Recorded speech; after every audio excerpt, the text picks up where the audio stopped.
Welcome to Luca is a Billionaire, where the only thing I invest in is your answers. You're starting a shared album now. Open Photos, tap Albums, then the plus and choose New Shared Album so you don't waste time. Name it clearly. Once done, add at least one contact by email or phone number.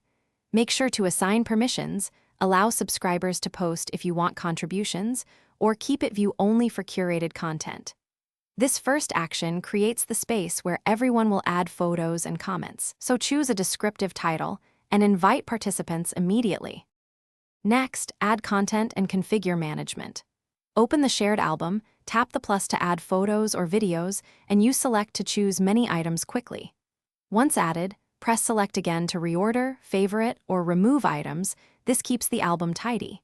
To expand access, tap People and share the invite directly or enable public website to create a link. Make sure to explain expectations to contributors so uploads are relevant and avoid accidental duplicates or large video files that eat storage. To finish, finalize settings and know how to fix problems. Review People settings for notifications and permissions so you won't get unwanted alerts. If uploads fail, check iCloud storage and toggle Optimize iPhone storage or free up space. This often resolves stalled uploads. If a subscriber causes issues, remove them or delete the album to stop sharing entirely. Finally, once everything looks right, remind contributors to update iOS for best compatibility. Thanks for watching and please subscribe. It's the best investment you'll ever make.